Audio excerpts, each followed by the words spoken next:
तो मेरा कहना था कि जो भी बताया जाए उसे ध्यान से सुने, और टोटल एटीट्यूड जो है जी वो ये नहीं कि सिर्फ आपको पैसे मिले तभी आपको, एटीट्यूड शुड बी प्रोफेशनल। अपने आसपास के लोगों को बताएं आप कि आप ऐसा कर सकते हैं। लोग ओवरनाइट फेमस होना चाहते हैं, लंबे लंबे भुगतान चाहते हैं। ऐसा करो, भूल जाओ, वापस आ जाओ।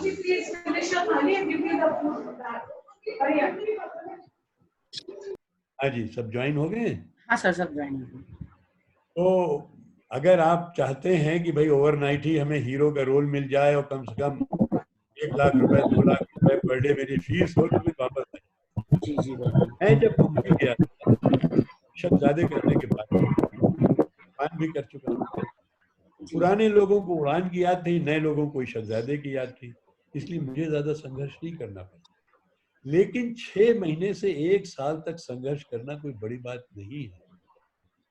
और ये आप ही नहीं कर रहे हो, बड़े बड़े कलाकारों ने संघर्ष किया है, लेकिन बाद में वही फिर छा गए हैं। मैं आपको एग्जाम्पल दे सकता हूँ राज बब्बर जी का। राज बब्बर जी ने एक बार मुझे बताया कि साहब उनको दिल्ली जाना था, उनके पास पैसे नहीं थे, तो उन्होंने रेडियो के लिए एक बुकिंग ले ली और बिना रिकॉर्डिंग कराए उस पैसे से चेक लेकर के चले गए, फिर लौट करके रिकॉर्डिंग कराई। ओमपुरी जी मुझे एक बार बता रहे थे, जब यहाँ लखनऊ में एक सीरियल शूट करने आए थे, कि अनिल जी मैं एक बार चंडीगढ़ गया, किसी फिल्म की शूटिंग में बुलाया गया था। वो फिल्म जो थी इत्तेफाक से उसकी डेट पोस्टपोन हो गई। अब उन दिनों मोबाइल तो थे नहीं, उनका फोन नहीं मिला होगा। अब वो कहें साहब हमें वापस जाना, पैसे दीजिए। बोले पैसे काहे के दें, हमने तो आपको वहीं मैसेज भिजवा दिया, आपको आना नहीं। बोले मेरे पास लौटने के पैसे नहीं थे। मनोज बाजपेयी जी, राजपाल यादव, ये अपना जो नवाजुद्दीन है, कितने लोग हैं, कितने संघर्ष करके, लेकिन आज देखिए सब यही लोग चमक रहे हैं जो कि थिएटर से आए हैं। अब प्रतिभा तो साहब होनी जरूरी है, सबसे ज्यादा होनी जरूरी है। उस पर कोई समझौता नहीं, भले आप कितने अच्छे दिख रहे हो, आप कितने जुड़े हुए हो लोगों से, लेकिन ये सब तभी काम करता है जब आपके पास प्रतिभा हो और आप अपने आप को, उस प्रतिभा को आप प्रूव कर सकें। अब आती है बात भाग्य की।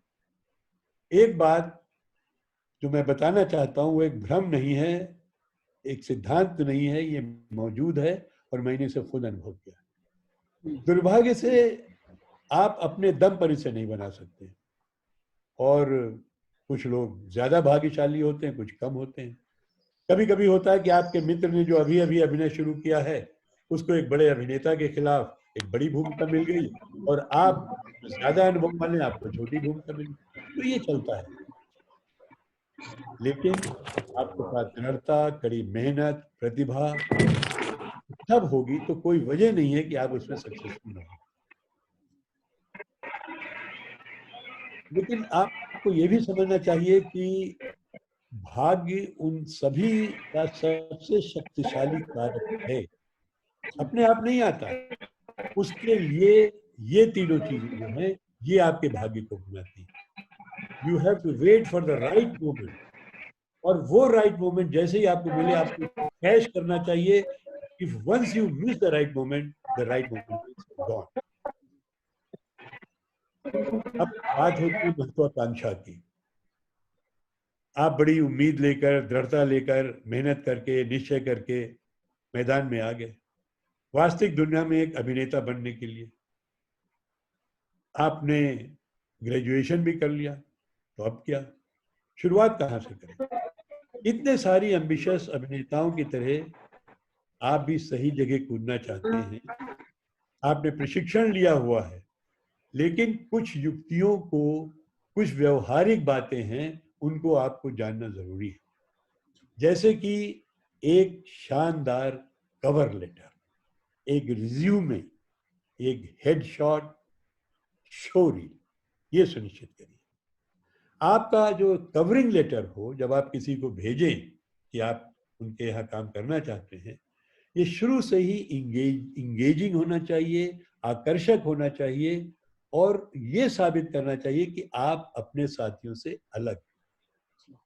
रिज्यूमे अभिनय करने वाले व्यक्ति वास्तविक व्यक्तित्व को ही नहीं दर्शाता है, वो आपके अच्छे कौशल को भी दर्शाता है। आपको अपने आने वाले करियर में काफी कठिनाइयों का सामना करना पड़ सकता है। आपका रिज्यूमे आपको हमेशा याद दिलाता रहेगा कि आप एक टैलेंटेड व्यक्ति हैं, आपको कहाँ जाना है, आपके स्किल्स में क्या कमी है। आपका रिज्यूमे आपके कठिन समय में आपका सबसे बेहतर साथी होता है, और ऐसे समय में रिज्यूमे ही आपका परिचय किसी भी, चाहे फिल्म हो, चाहे सीरियल हो या थिएटर हो, उसके डायरेक्टर, प्रोड्यूसर और कास्टिंग टीम से कराता है।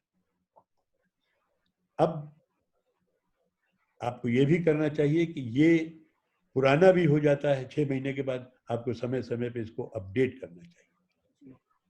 जहां तक हेडशॉट का सवाल है, ये आपकी ताकत को दर्शाता है। आपका फोटोशूट आपके व्यक्तित्व को चमक देता है। ये सुनिश्चित करने की कोशिश करें कि आपका जो शो रील है, आपका जो फोटो है, वो आपकी बहुमुखी प्रतिभा को एक्सप्रेस करे। ये आपका कॉलिंग कार्ड भी कहलाता है। आपकी खुद की मार्केटिंग इससे होती है, इसीलिए आप इसे सबसे अच्छा बना सकते हैं। सामान्य तौर पर एक शानदार हेड शॉट के लिए आपको एक प्रोफेशनल आदमी को एंगेज करना चाहिए। एक प्रोफेशनल फोटोग्राफर से आपको शूट कराना चाहिए, और ये फोटो अलग अलग मुद्राओं में होना चाहिए, क्योंकि डायरेक्टर आपके बारे में जो भी सोचते हैं, सबसे पहले आपकी फोटो देख करके सोचते हैं। इस फोटोशूट को पोर्टफोलियो के नाम से भी जाना जाता है। आप जब भी किसी ऑडिशन के लिए जाएंगे, वहां आपसे आपका पोर्टफोलियो की मांग अवश्य की जाएगी, और पोर्टफोलियो कराते समय इस बात का ध्यान जरूर रखें कि आपके फोटो में सारे अच्छे नुक्स बाहर आ जाएं, जिससे कि डायरेक्टर को आपके सिलेक्शन में आसानी। अब यह भी होता है कि चॉइस ऑफ रोल्स, हर आदमी हर रोल नहीं कर सकता है। आपके पास स्पष्ट दृष्टिकोण होना चाहिए। आप अपनी एज के हिसाब से, आज आप अपनी फिजिकल अपीयरेंस के हिसाब से किस टाइप की भूमिका करने जा रहे हैं, क्योंकि अगर आपने गलत टाइप की भूमिका चूज की तो जाहिर है आपको डिस्करेजमेंट ही मिलेगा। थिएटर कोच, कास्टिंग डायरेक्टर और अपने दोस्तों से आप पूछ करके, जो एक्सपीरियंस लोग हैं, आप डिसाइड कर सकते हैं। इसका मतलब ये नहीं है कि आप केवल एक ही प्रकार का रोल प्ले कर सकते हैं, लेकिन आपको मालूम होना चाहिए कि आप क्या होंगे और किस प्रकार की भूमिका में आपको कंसीडर किया जा सकता है। अब एक बहुत बड़ी और चीज होती है, वो होती है एजेंट की तलाश। अभिनेताओं के लिए कई कर्तव्यों और जिम्मेदारियों के बीच टैलेंट एजेंट्स को ढूंढना भी एक आवश्यक कार्य है, जो अपने ग्राहकों को भूमिकाओं और ऑडिशन के लिए सूचना देने का महत्वपूर्ण कार्य करते हैं। बहुत सारे एजेंट्स वहां पर होते हैं, अगर आपको नहीं मालूम है, वो नेट्स पे अवेलेबल होते हैं। ये कोऑर्डिनेटर्स कहलाते हैं, जो कि आपकी टैलेंट, क्योंकि आप कहीं जाते हैं, बहुत सारे ऑडिशंस होते हैं, आपको पता भी नहीं लगता है, लेकिन जब पता नहीं लगेगा तो फिर आपका सिलेक्शन कैसे होगा।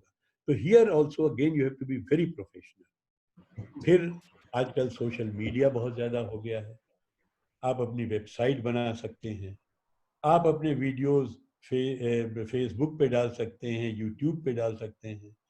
तो गरज कहना यह है कि आज हमारे सामने इतनी अपॉर्चुनिटीज हैं रंगमंच के अभिनेताओं के लिए, सिर्फ उनको इस्तेमाल करने की जरूरत है। मैं ये मानता हूं कि अभी हमारा रंगमंच इतना समृद्ध नहीं है। जैसे मैंने कहा कि कुछ मेट्रो सिटीज में कुछ ऐसी टीम्स हैं जो कि प्रोफेशनल थिएटर करती हैं, या कमर्शियल थिएटर आप कह दीजिए करती हैं, लेकिन उनमें भी जैसा मैंने कहा कि अभी भी जो दर्शक आते हैं, कुछ तो नाटक की वजह से आते हैं, जो कि एक किसी ग्रुप के मशहूर हो जाते हैं, जैसे मानव कौल हैं, थिएटर करते हैं, फिल्म भी करते हैं, नाटक भी करते हैं। तो दूसरे जो आते हैं वो सेलिब्रिटी वैल्यू की वजह से आते हैं। तो जब आप थिएटर में होकर के ये सब काम करेंगे तो आपकी भी तो सेलिब्रिटी वैल्यू होगी, और उससे फायदा किसको मिलेगा? फायदा थिएटर को मिलेगा। जब आप मंच पर काम करने के लिए जाएंगे तो आपके लिए दर्शक आएंगे। और मुझे लगता है कि बहुत से लोग जो हैं वो ये कमेंट करते हैं कि थिएटर को लोग सीढ़ी बना करके इस्तेमाल कर रहे हैं फिल्म और उसके लिए। मैं ये बात नहीं मानता हूँ। सवाल ये है कि जिसने एक्टिंग को अपना करियर माना हुआ है तो थिएटर लेकर के वो कहाँ से खाएगा। और सही बात यह है कि जब आप सीरियल्स में वहां जाते हैं उससे जो पहचान आपकी बनती है वही जब आप आकर के एक्टिंग करते हैं, मंच पर आप आते हैं तो दर्शक आपको देख करके ताली बजाते हैं, आपकी एक आइडेंटिटी ही बदल जाती है। तो दोस्तों, मैं सिर्फ इतना कहना चाहूंगा कि रंगमंच बहुत जरूरी है। अगर आज जो सीरियल्स सरवाइव कर रहे हैं या फिल्म सरवाइव कर रहे हैं वो सब रंगमंच की ही देन है। आज रंगमंच के कलाकार आप देखिए हर जगह पर छाए हुए हैं। रंगमंच करिए, सिंसियरली करिए, कमिटेड करिए, और उसके बाद में ये आपके सामने ऑप्शंस हैं जिनको कि आप कैरियर बना सकते हैं। और लेटली मुझे पूरी उम्मीद है कि ये चीजें जब शुरू हो जाएंगी तो वो थिएटर भी आपका एक दिन इतना कमर्शियल हो जाएगा कि यहाँ पर आपके टिकट बिकने लगेंगे and you will be able to support. बस दोस्तों, मैं यही कहना चाहता था। अब इसमें जो भूल चूक हुई है उसके लिए माफ़ी चाहता हूँ। मैंने बताया कि मैं कोई किसी थिएटर स्कूल का विद्यार्थी नहीं रहा, लेकिन जो मेरा अनुभव रहा है, क्योंकि मैंने थिएटर भी किया, मैंने रेडियो भी किया, मैंने टेलीविज़न भी किया और मैंने फिल्म्स भी किया। तो मुझे चारों क्षेत्रों का थोड़ा थोड़ा एक्सपीरियंस है। और मैंने जो भी किया, हालांकि मैं प्रोफेशन से वैज्ञानिक रहा, साइंटिस्ट रहा, मैं वहाँ भी मैंने पूरे कमिटमेंट के साथ अपना काम किया। मुझे कभी मेरे सुपीरियर्स ने, मेरे डायरेक्टर्स ने, मेरे हेड ऑफ द डिपार्टमेंट्स ने मुझसे कभी कोई शिकायत नहीं की। And I retired from there also in directors grade from my institute and head of my department. तो जो भी काम कमिटमेंट से किया जाता है मुझे पूरी उम्मीद है कि उसमें सफलता मिलेगी। Now I am open to any yes, question. Thank you very much sir. वाकई में बहुत अच्छा रहा आज का। मैं अब सबसे रिक्वेस्ट करना चाहूँगी कि जिन्हें कुछ अभिनय को लेकर सवाल करना है तो एक एक करके अपनी बात रखें और सर से बात करें।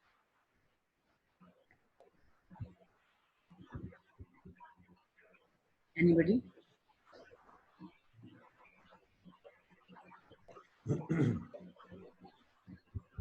कोई सवाल है आपके पास?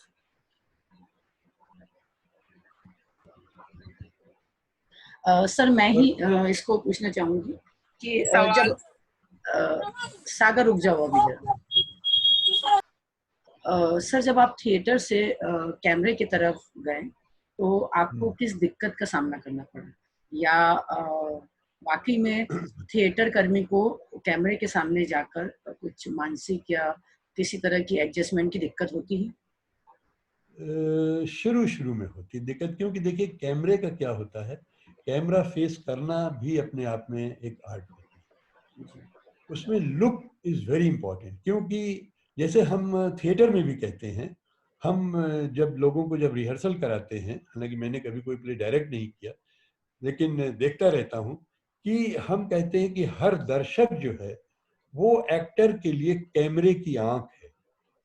तो जो दर्शक जो करता है मैं उससे कहता हूँ बहुत संभल करके अपना मूवमेंट करो।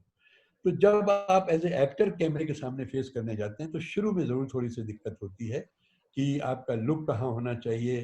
क्योंकि अब आजकल तो जो सीरियल्स बनते हैं, देखिए पहले जैसे मैंने जब जिस जमाने में उड़ान किया था उस जमाने में बहुत बारीकी से काम होता था, 3-4 दिन में एक एपिसोड बनता था। आज एक दिन में 1.5 एपिसोड बनते हैं। तो आप सोच लीजिए कि कितना तेजी से काम हो रहा है, उसमें क्या क्वालिटी होगी। अब पहले मुझे याद है जब मैं कविता के साथ बैठ करके, कोई कविता पे कैमरा होता था, मेरी निगाह अगर उनसे जरा सी हट जाती थी फौरन वो कैमरा कट कर देती थी।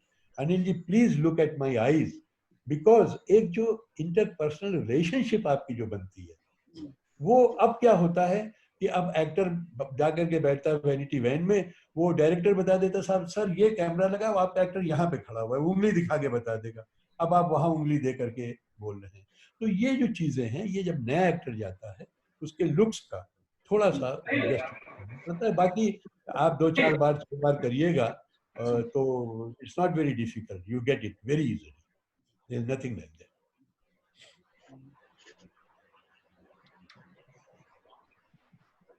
बात को आगे अनिल करें। जी अनिल चले गए क्या? है मैं उनको 1 मिनट सर आपका माइक खोलने दीजिए।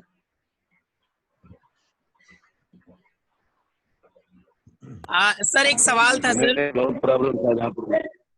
हाँ सर बताइए।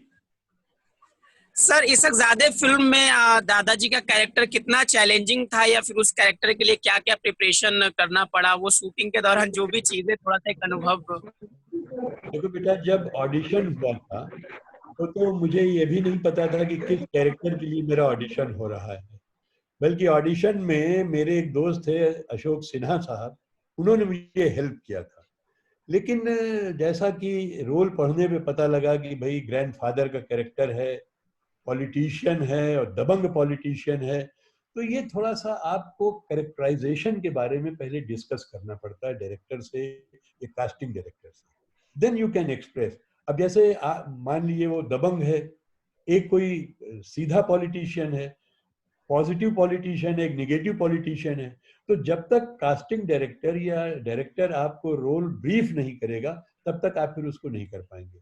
इसीलिए ये जरूरी होता है कि जब भी आप करिए कोई स्क्रिप्ट आप पढ़िए। स्क्रिप्ट आपने पढ़ लिया, अभी मुझे उनका एक पैच वर्क करना है, प्रकाश झा जी की, मैंने एक वेब सीरीज की है, उसमें एक डायलॉग है। अब उस डायलॉग में क्या एक्सप्रेशन है मैं उनसे पूछूंगा, तब मैं उस डायलॉग को बोलूंगा। छोटा सा डायलॉग है कि बाबा जी को समझना है। ये भी हो सकता है क्योंकि जो रोमन में लिखा है बाबा जी को समझाना है। अब समझना है में एक्सप्रेशन दूसरा होगा, समझाना है में एक्सप्रेशन दूसरा होगा। सो दिस एक्चुअली, चूंकि डायरेक्टर जो है वो पूरी चीजों को एक नजरिए से देखता है। So this you know only by learning from director. और जहाँ तक रोल के चैलेंज की बात है तो भाई मैंने अपनी तरफ से कोशिश की, बाकी फैजल साहब डायरेक्टर थे उसके, और मैं अपने को डायरेक्टर से एक्टर मानता हूँ। जो डायरेक्टर मुझे गाइडेंस देता है मैं 2 मिनट में डायरेक्टर से समझ लेता हूँ और फिर करता हूँ। अगर वो कुछ और इम्प्रूव करने को कहते हैं तो चेंज करता हूँ।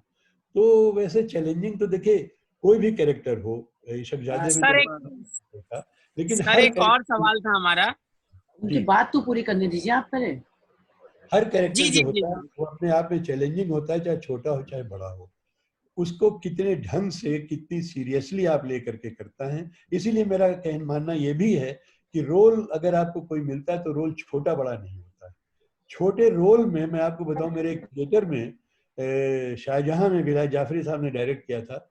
मेरे कलीग भट्टाचार्य थे, कहने सर मुझे रोल दिलवाइए, मुझे रोल। तो उन्होंने उनको एक बूढ़े का रोल दिया जो सिर्फ ताजपोशी आकर के हिलता हुआ, हाथ कांपता हुआ औरंगजेब की आगे ताजपोशी करता।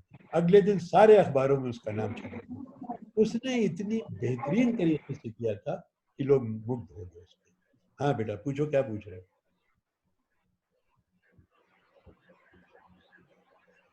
सर सवाल ये था कि पहली बार रंगमंच या पहला बार जो आपने नाटक किया, या फिर स्टेज नाटक जो आपने पहला किया, उसका अनुभव, और कौन सा वो नाटक था, इसकी मेरा जानकारी। पहला नाटक था, मैंने बताया, नूर जहां था। उसमें मैंने विजय सिंह का रोल किया था। और मुझे ये प्रेरणा मिली थी, हमारे मोहल्ले में बाग मक्का में नाटक होते रहते थे, तो मैं उन लोगों को बड़े गौर से देखा करता था कि ये लोग कितने महान हैं, स्टेज पे परफॉर्म कर रहे हैं। और फिर जब वो स्टेज के बाहर आते थे तो जो उनको एप्रिसिएशन मिलता था, तो मुझे लगा कि यार मैं भी कुछ करूँ। ये तो बड़ा अच्छा है कि लोग सब मोहल्ले अड़ोस पड़ोस वाले जानेंगे। And that's how I said in the beginning कि ये जो एक प्रशंसा थी, this led me to do more and more theatre. फिर तो मेरा एक झूठ हो गया या नशा कहिए हो गया थिएटर। और लेकिन जितना भी मैंने किया थिएटर, अभी भी करता हूँ, पूरे कमिटमेंट से करता हूँ। वो बहुत जरूरी है हर एक्टर के लिए। अनिल सर, भौमिक सर, आप अपने साइड से माइक को ओपन करिए। मैं यहाँ से कर रही तो आप जी उसको। जी जी हो गया। हाँ डॉक्टर साहब नमस्कार। हाँ अनिल बोलो, नमस्कार। हाँ हाँ, हमने कहा कि आपको देखते हुए तो हम लोग रंगमंच सीखे हैं। दर्पण का इस साल 50वां वर्ष है। हाँ, दर्पण लखनऊ का एक्चुअली। हाँ, देखिए, दर्पण लखनऊ का। कानपुर जी में जी जो बना था उसके तो 60 वर्ष हो रहे हैं। उसके जी हमने जी जी 50 वर्ष 2010 में मनाए थे, 10 दिन का फेस्टिवल जी करके। जी अब ये जी दर्पण लखनऊ का 50वां वर्ष है, नो डाउट। यस। जी। तो 50वें वर्ष को किस तरह कर रहे हैं, और इस समय लखनऊ रंगमंच की क्या स्थिति है? देखिए, लखनऊ रंगमंच में रंगमंच तो बहुत हो रहा है, लेकिन अफसोस ये होता है कि क्वालिटी में कॉम्प्रोमाइजेस होने लगे। मैं अनिल आपको बताऊं, मैं मानता हूं कि जो हमारे पूरे प्रदेश का एक पीरियड 70 से लेकर 85 तक का था, वो मैं गोल्डन पीरियड मानता हूँ। उस समय जो नाटक जी हम जी लोगों ने किए हैं, उन नाटकों की जो क्वालिटी है, उन नाटकों में जो डायरेक्शन है, एक्टिंग है। आज क्या होता है, आज लोग थिएटर को एक ग्रांट लेने का माध्यम बनाए हुए हैं। आज ऐसे ऐसे रेपर्टरीज जी बन गई हैं, ऐसे ऐसे लोगों को इंडिविजुअल ग्रांट्स मिलती हैं, जो कि अभी थिएटर की एबीसी भी नहीं जानते। तो जी ये जी जी मैं उनको डिस्करेज नहीं कर रहा हूँ। मैं चाहता हूँ वो चूंकि थिएटर कर रहे हैं वो आगे बढ़े, उनको ग्रांट मिले, करें, लेकिन उनको साथ में कुछ अपने ऐसे ट्रेंड लोग जरूर रखने चाहिए जो कि उनको गाइड कर सके प्रॉपर्ली।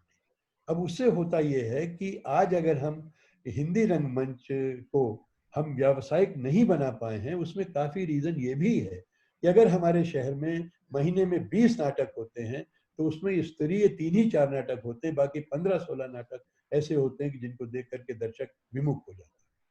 तो ये हमारी भी ड्यूटी बनती है कि अगर हम दर्शकों को लाना चाहते हैं, हम एक प्रोफेशनल थिएटर बनाना चाहते हैं, तो हमें अपना स्तर भी सुधारना पड़ेगा हर एक को। सर। जी सर, उत्तर भारत का नाट्य विद्यालय भारतेंदु नाट्य अकादमी है, और मैं भी भारतेंदु नाट्य केंद्र से ही प्रशिक्षित हूँ। लेकिन आज जो भारतेंदु नाट्य अकादमी की स्थिति है, उस पे आप वरिष्ठों का हस्तक्षेप क्यों नहीं होता है?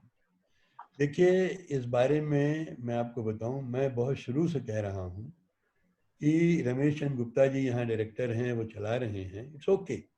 लेकिन एक थिएटर इंस्टीट्यूशन का डायरेक्टर एक रंगमंच का आदमी होना चाहिए, रंगमंच का एक वरिष्ठ आदमी होना चाहिए, हु हैज विजन ऑल्सो। फिर वहाँ जो फैकल्टी है, फैकल्टी पूरी रिटायर हो रही है वहाँ पर। चित्रा सिर्फ रह गई, वो भी सुना 30 जून को रिटायर कर रही है। अब उनको जी जी रीअपॉइंटमेंट होता तो शायद वो स्टे कर जाएं, लेकिन एक जी एक थिएटर टीचर से इंस्टीट्यूशन नहीं चलता है।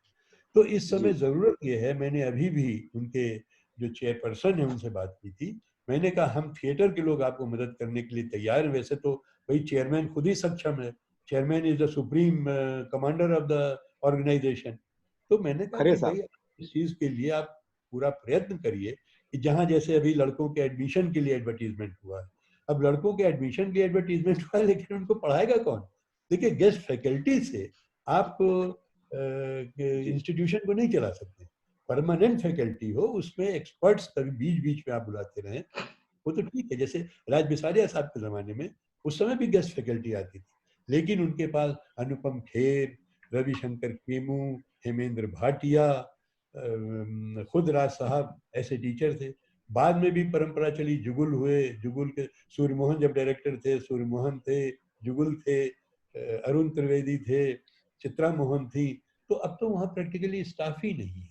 और अभी मैंने 2009 के बाद तो कोई डायरेक्टर है ही नहीं। जी तो इसके लिए भाई हम तो प्रयत्नशील हैं, लेकिन अगर दूसरे शहरों के भी रंगकर्मियों से अगर चीफ मिनिस्टर को, कल्चरल मिनिस्टर को पत्र लिखा जाता है, it is such A premier institution. देखिए, बहुत से लोगों का कहना जी जी, ये है, पूरा जैसे उत्तर भारत का कि है। जी जी बहुत से लोगों का कहना ये है अनिल कि मैंने बीएनए जी पढ़ लिया, मुझे एनएसडी जाने की जरूरत नहीं है। बहुत से लोग जी यहाँ जी से जी बीएनए करके एनएसडी गए, लेकिन बहुत से लोग जो है बीएनए पास करके काफी हैं। अब आप देखिए, हमारे अतुल श्रीवास्तव हैं, राकेश श्रीवास्तव हैं, मनीष सप्पल हैं, तो ये जी जी जी क्या नाम है वो जो कैमरामैन है, जैन, पूरा नाम जी भूल रहा हूँ मैं उसका। I mean they are doing, bringing laurels to this institution. तो ये इंस्टीट्यूशन बड़ा प्रीमियर इंस्टीट्यूशन रहा है, और हमने तो उनसे कहा है कि भाई अगर कहीं हम लोग मदद कर सकते हैं तो we are prepare to come with you, क्योंकि हम भी चाहते हैं इंस्टीट्यूशन फले फूले पनपे और यहाँ से अच्छे अच्छे लोग। मैं आपको बताऊं, जब मैं बॉम्बे गया हूँ तो कास्टिंग डायरेक्टर्स मुझसे कहते, सर आपके पास क्या, जैसे किसी बीएनए के लड़के का जिक्र है, सर आपके पास क्या बीएनए के लड़कों की लिस्ट है, आप मुझे दी, I would like to audition दे। तो ये रेपुटेशन बीएनए की रही है। जी बस जी आपको जी वही रेपुटेशन लगी है। जी। अ, नहीं, हम वरिष्ठों को सर, तो सर वर्तमान हस्तक्षेप करना ही पड़ेगा। सर यंगस्टर जी को सवाल ले लिया जाए। अकाउंटेंट। अरे क्वेश्चन पूछना था इधर। हाँ बोलिए। सर मैं भैया आवाज साफ आ रही है। कृष्ण कृष्ण कुमार सर, आपकी आवाज नहीं आ रही है, बहुत ज्यादा डिस्टर्ब हो रहा है। हेलो, चलिए चलिए दूसरा क्वेश्चन ले लीजिए। मैं कह बीएनए के जो वर्तमान डायरेक्टर हैं उनका रंगमंच से कोई लेना देना तो है नहीं, वो तो बीएनए में अकाउंटेंट हुआ करते थे। कायदे में सरकार को चाहिए कि किसी अच्छे अभिनेता को, निर्देशक को, राइटर को बीएनए का डायरेक्टर बनाना चाहिए। आप लोग भी कोशिश करिए ना, ये बात आप बिल्कुल सही कह रहे हैं कि डायरेक्टर और चेयरपर्सन ये दो तो कम से कम थिएटर के वरिष्ठ रंगकर्मी होने चाहिए और स्टाफ होना चाहिए वहां पर जो कि लोगों को पढ़ाए। बहुत सही बात है। लेकिन ये दुर्भाग्य है, इत्तेफाक से जो मेरे सुनने में आया है कि जो यहाँ जो निदेशक हैं या जो प्रिंसिपल सचिव हैं वो भी नहीं सुनते हैं, मंत्री जी भी नहीं सुनते हैं। तो मेरा ख्याल है अब तो फिर चीफ मिनिस्टर ही रह जाते हैं, उन्हीं से सीधे बात की जाए इसके बारे में। अगला सवाल। सर मैं हेलो बोलिए। बोलो भैया। सर मैं ये कह रहा था कि मैंने चित्रा मोहन मैम के साथ थिएटर किया है, तो ऑडिशन में जाते वक्त किस बात का ध्यान रखना चाहिए? बताया था सर ने सारी बातें।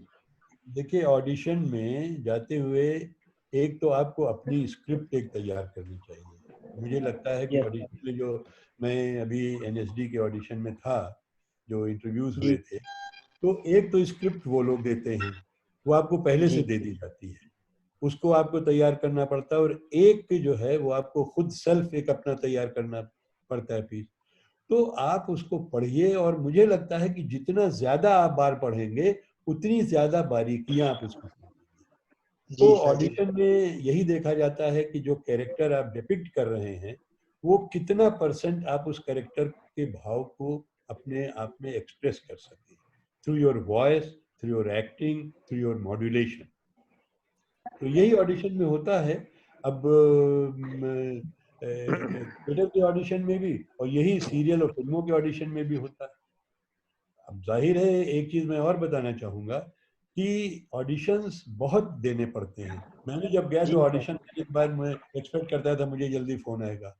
तो होता ये है कि आप ऑडिशन दीजिए अगर बम्बई में है या कहीं इसमें सीरियल या फिल्म में है, and then forget about it.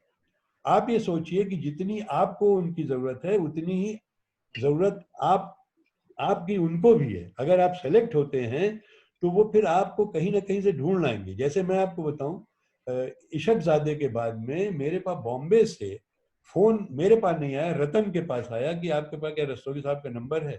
अब आप सोचिए, मैं 70 ईयर्स का था उस समय। लोग अगर बम्बई जाते हैं तो वहां से वापस आते हैं, और मुझे 70 साल में कहा जा रहा हूँ। मैं लिम्प करता था उस समय, मेरे पैर में ऑस्टियोआर्थराइटिस थी, मैंने लिम्प करना शुरू कर दिया था। एंड लेडी रीमा गुप्ता जो कास्टिंग डायरेक्टर थी, वो सीरियल था न बोले तुम न मैंने कुछ कहा, कलर्स पे आता था। I mean she became after me, अरे सर आप आइए तो और आप देखिएगा, you will enjoy this Mumbai's life. अरे मैंने कहा भाई मैं लिम्प करता हूँ और 70 साल का हूँ। बोले ऑल द मोर गुड, आप आइए। And then she motivated me to go. तो चीज ये है कि जब आप कोई काम सीरियसली करते हैं और डिवोटेड करते हैं तो उसके रिजल्ट्स आपको मिलते जरूर। देखिए, लक, जैसे मैंने कहा, लक प्लेज अ फैक्टर, लेकिन लक के साथ में जो और मैंने फैक्टर्स कहे, hard work, perseverance and talent, ये जब होगी तो लक ऑटोमेटिकली आएगी। ये तो बिरले होंगे कि जिनके स्टार्स कुछ ऐसे हो जहां पर लक साथ में दे रहे हैं। Thank you sir. डॉक्टर साहब, हेलो। जी आ रही आवाज मेरी? हाँ डॉक्टर साहब, मैं जयंत हूँ, जयंत देशमुख। जी जी। अरे पहचान रहे हैं? दाढ़ी काट लिया। दाढ़ी काट लिए अभी। मैं 2 दिन पहले। एक्सपेक्ट ही नहीं करता। अरे कहिए जी, हाउ आर यू, कैसे हैं आप? बहुत अच्छा फाइन लग रहा फाइन, बिल्कुल है। बढ़िया, बहुत बढ़िया बढ़िया। मैं अभी सुन रहा हूँ बल्कि मैं शुरू से। आपका जिक्र किसी से कर रहा था जैन आपका। So nice to see you ji. बहुत अच्छा लगा। आजकल क्या कर रहे हैं आप? मैं अभी है 2-3 एक वेब सीरीज है बालाजी का, और अच्छा 2 जी का शो है, और अच्छा। 2 फिल्में हैं। 2 फिल्में हैं। ओके। हाँ, उसका तो क्या अभी हुआ भाई, अभी कुछ नहीं हो रहा है नहीं, शुरू हो गया, कल से शुरू हो गई क्या? शूटिंग ही शुरू। हाँ, शूटिंग शुरू हो गई। क्या भवई कुछ बात? जी। हाँ, बॉम्बे में शूटिंग शुरू हो गई कल से। अच्छा अच्छा, ओके ओके। हाँ चलिए हाँ, शुरू हो गई। और फिल्म का भी और टेलीविजन का भी काम शुरू हो गया कल से। मेरा काम जुलाई में शुरू। नहीं देखिए, वो तो शुरू होना ही, अदरवाइज जो इतना बड़ा सन्नाटा है उससे जो हमारे जो सपोर्टिंग स्टाफ के लोग हैं इतना सफर कर रहे हैं, तो काम तो होना ही चाहिए। बिकॉज जो हमारे लाइट टेक्नीशियंस हैं, साउंड टेक्नीशियंस हैं, कैमरा टेक्नीशियंस हैं, मेकअप आर्टिस्ट हैं, स्पॉट बॉयज हैं। भाई चलिए, कलाकार को तो कुछ इतना पैसा उससे करा लिया है कि उसको 2-3-4 महीने 5 महीने चला सकता है, लेकिन जो डेली वेजर्स हैं उनके लिए जो कि करोड़ों में है, आई थिंक। बस ये देखिए, मैं आपको बताऊं, मैं थोड़ा साइंस का भी विद्यार्थी रहा हूं, तो ये एक्सपर्ट, ये जो कोरोना है, we'll have to live with this corona for some time. हमें ये मान के चलना पड़ेगा, अगला दूसरा आदमी जो है कोरोना से पीड़ित है तो बच करके रहो। तो ये तो चलेगा, क्योंकि दुनिया तो चलनी ही चलनी है, दुनिया तो रुकेगी नहीं। But whatever precautions we can take at our own end, we should take. बिल्कुल सर, बिल्कुल। हम तो उसके साथ ही रहना है, उसके साथ ही हमें जीना है। बिल्कुल बिल्कुल। ये साल तो कम से कम निकालना। हाँ, और ये मैं बता दूं, ये थोड़े दिनों के बाद ये फ्लू लायक हो जाएगा, जैसे फ्लू होता है। हाँ जी, नवल किशोर सवाल पूछिए सर आप। हाँ नवल जी। हेलो। नेट बड़ा। हमारे मित्र ओम पारिक जी भी दिखाई दे रहे हैं। हाँ सर एक मिनट, उनका भी माइक में हटाती हूँ, मतलब चालू करती हूँ। क्या ओम सर, आप अब तक सीख जाइए। पारिक जी कैसे हैं आप? बहुत अर्से के बाद मुलाकात हो रही है। नमस्कार नमस्कार अनिल जी। अनिल जी, मैं ये जानना चाह रहा था कि चूंकि मैं तो वेस्ट बंगाल से ज्यादा जुड़ा हूँ, तो वहाँ तो आज भी जो कलाकार हैं, कुछ एक को छोड़ दीजिए, 2-3% को छोड़ के कोई भी प्रोफेशनल नहीं है। बस कहीं कोई जॉब करता है, कुछ नहीं मिलता है उनको, बाकी सबको सब कुछ मिलता है। और अच्छे नाटकों के बावजूद भी दर्शक अभी भी नहीं आ रहे हैं। तो मेरा ये मानना था कि क्या ऐसा वक्त आया है, जैसे जयंत ने भी कल कहा था, मुझे बड़ा अच्छा लगा था कि ये इंटीमेट थिएटर कह लीजिए या रूम थिएटर, तो मैं नहीं कहता, ये टुवर्ड्स फोर्थ थिएटर या थर्ड थिएटर जो भी हो, एक सीमित लोगों के बीच इंटीमेट थिएटर का क्या वक्त आ गया? क्या हमें उस और नहीं मोड़ना चाहिए? छोटे छोटे गोडाउन्स में कल जयंत कह रहे थे, मुझे बड़ा अच्छा लगा था वो, क्योंकि प्रोसेनियम को संभालना बड़ा मुश्किल काम लग रहा है। उनकी जो लागत है, कलकत्ता में तो कम है, दिल्ली में तो किराया सुनकर मैं बहुत चलता। नहीं देखिए, हिंदी थिएटर के साथ ये प्रॉब्लम है ही, जबकि रीजनल, मेरा ख्याल है कि बंगला थिएटर में ये प्रॉब्लम नहीं होगी। I don't know. मैं तो 76 में मैं गया था, मेरी एक कॉन्फ्रेंस थी, साइंटिफिक कॉन्फ्रेंस थी वहाँ कलकत्ता, तो मैंने बार बधू प्ले देखा था। जो कि जब मैंने वो लेडी आर्टिस्ट में, उनका नाम भूल रहा हूँ, क्या नाम था जो उसमें लेडी आर्टिस्ट? नहीं उषा जी नहीं, जो उसमें लीड रोल करती थी, एक लेडी, तो वो नहीं वो दूसरी। हाँ डेथ, आई नो नहीं, डेथ तो खैर उषा जी, वो उषा जी का मैंने एक बंगला प्ले लखनऊ में स्पॉन्सर किया था, उसमें वो लेडी आई थी, उसका मैं बंगला प्ले का नाम था मुक्ति किया था, मुक्ति मुक्ति, यस मुक्ति। उसमें वो लेडी आई थी, तो अब बार बदूबले में देखने गया था तो पता लगा वो तो सालों से चल रहा है। बल्कि लेडी मंच से बोली भी थी कि ये एक जवान लड़का मुझे अभी मिलने आया था, उसके भी अब बाल सफेद हो गए, जब मुझे मिला था तब मेरे भी बाल काले थे, उसके भी बाल काले थे। कलश सवाल पूछिए। हाँ पूछिए। Good evening sir.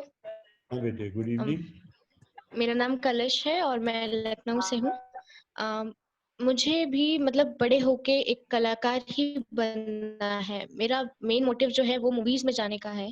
तो मैं आपसे ये पूछना चाहती हूँ कि हम कहाँ से अपना करियर शुरू करें, मतलब कि कितना हार्ड वर्किंग तो आपने बताया कि हार्ड वर्क हमें करना ही पड़ेगा, बट मैं कुछ आपसे ऐसी चीजें जानना चाहती हूँ जिससे मतलब हम मैं क्लियरली बोल नहीं पा रही हूँ शायद। I'll tell you, देखिए आज वैसे तो ट्रेनिंग इंस्टीट्यूट्स हैं, जैसे आप कहाँ को बिलोंग करती हैं? आप बेटा कहाँ को बिलोंग करती हैं? मैं लखनऊ से ही हूँ। अच्छा, लखनऊ से ही। तो लखनऊ में जैसे बीएनए है, हालांकि इस समय हालत खराब है। एक तो ये इंस्टीट्यूशंस हैं, बाकी इन इंस्टीट्यूशंस में के बाद भी आपको थिएटर करना पड़ेगा। बहुत से फिल्म इंस्टीट्यूट्स वगैरह भी हैं, जैसे बॉम्बे में हैं, वो बड़ी ऊंची फीस लेते हैं, 2.5 लाख 3 लाख रुपए लेते हैं, लेकिन उसके बाद भी गारंटी नहीं होती कि आपको रोल मिलेगा। मैं आपको एक एग्जांपल दूं, बालाजी में मैं एक सीरियल शूट करता था, कलश, डेली सोप था उनका। तो जब मैं वहां जाता था उससे पहले ही उसी बिल्डिंग में उनका इंस्टीट्यूट भी था। बहुत से बच्चे बाहर निकलते थे जो कि वहाँ ट्रेनिंग कर रहे थे। तो मैंने कहा बेटे कुछ आप लोग आगे क्या करने जा रहे हैं? बोले सर पता नहीं, हमें तो मैम भी ऑडिशन देना पड़ेगा, तभी मैम सेलेक्ट करेंगी, नहीं मैम भी मतलब एकता कपूर के लिए वो भी सेलेक्ट नहीं करेंगी। तो मेरा कहना ये है कि यहाँ लखनऊ में लखनऊ में थिएटर बहुत हो रहा है, बहुत अच्छे अच्छे यहाँ डायरेक्टर्स हैं, अच्छे अच्छे ग्रुप्स हैं। तो आप किसी के साथ एसोसिएट हो और उनको आप ज्वाइन करो और उनके साथ सीरियस थिएटर करो। क्योंकि मेरा मानना है कि देखिए, या तो आप बीएनए या बीएनए में तो मैं इस समय नहीं कहूँगा, एनएसडी जाओ, एनएसडी में एडमिशंस वगैरह बहुत मुश्किल होते हैं। सर मैं माफी चाहूंगी, समय खत्म होने वाला है, तो मुझे बीच में रोकना होता है। ये जो 2 हम लोगों का सेशन हुआ है वाकई में बहुत बढ़िया हुआ, तो मैं आपका धन्यवाद देना चाहूंगी। जो सवाल रह गए वो हम अगली बार उसको लेने की कोशिश करेंगे। लेकिन I would like to share my experiences में थिएटर बड़े अच्छे मेरे experiences हैं। सर FB पर भी आने वाले हैं।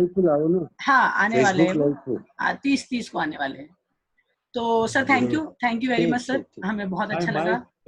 माय प्रिविलेज, और आप सब लोगों को धन्यवाद, बहुत बहुत धन्यवाद। आपसे इस बहाने मुलाकात हुई, गीतांजलि से, जैन जी से और ये वसंत जी से। बहुत बहुत धन्यवाद सर। थैंक यू, बहुत बढ़िया, बहुत अच्छा रहा। आज का लेक्चर बहुत